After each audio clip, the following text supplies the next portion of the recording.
तुई क़ौम जो मां नंढो हुनजी वफ़ात थी असां 65 हुनजो हिकिड़ो शेर हूंदो अलाह जी तारीफ़ में बोलूंगा तो फलक अर्श कुर्सी ज़मीन कहे बनाया, फलक अर्श कुर्सी ज़मीन कहे बनाया, जवाब होता सो अल्लाह अल्लाह अल्लाह। सवाल वरी उनजो जवाब ज़रूरी थी तो शुरू था तो तवज्जो फलक अर्श कुर्सी ज़मीन कहे बनाया, सो अल्लाह अल्लाह अल्लाह। फलक अर्श कुर्सी ज़मीन कहे बनाया, सो अल्लाह अल्लाह अल्लाह। फलक अर्श कुर्सी मिट्टी आदम जो जिस्म तैं बनायो, बिना पीर जे पैदाई साथें करायो। मिट्टी आदम जो जिस्म तैं बनायो, बिना पीर जे पैदाई साथें करायो। फिरौन जे झोलीअ में मूसा तैं निपायो, फिरौन जे झोलीअ में मूसा तैं निपायो। ज़मीन जे तख़्ते ते नबीअ कहीं घुराया, सो अल्लाह अल्लाह अल्लाह। फलक अर्श कुर्सी ज़मीन कहीं बनाया, सो अल्लाह अल्लाह अल्लाह।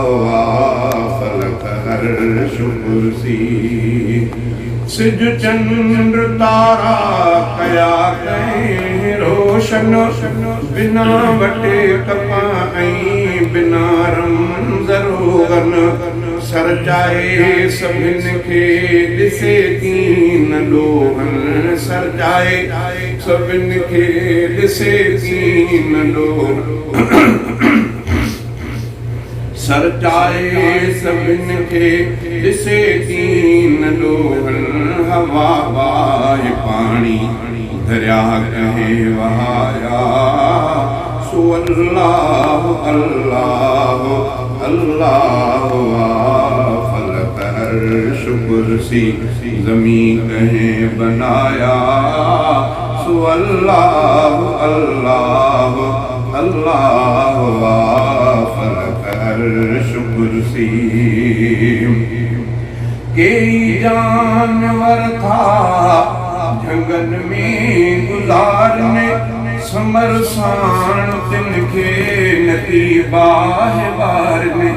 कई जानवर था जंगल में गुज़ारने, समर साण तिनखे नती बाहे बारने। असुर जो उथी पांजो साईं पुकारन, असुर जो उथी पांजो साईं पुकारन। असुर जो उथी पांजो साईं पुकारन। हवा बाहे पाणी दरिया कहे वहाया, सो अल्लाह अल्लाह अल्लाह।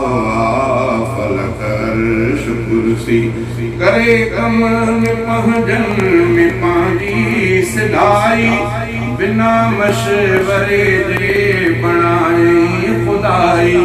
सजी खल्क उन दर करे थी गदाई, सजी खल्क उन दर करे थी गदाई। बादल भर जी रहमत मींह कहे वसाया, सो अल्लाह अल्लाह अल्लाह। फलक अर्श कुर्सी कई साल सदियों गुज़री वियो ज़मानो, बंदोबस्त सां थो हले कारखानो। सायो कर जो सुल्तान छॾे दे बहानो लखे कहीं मराया लखे कहीं ॾियारिया सो अल्लाह अल्लाह अल्लाह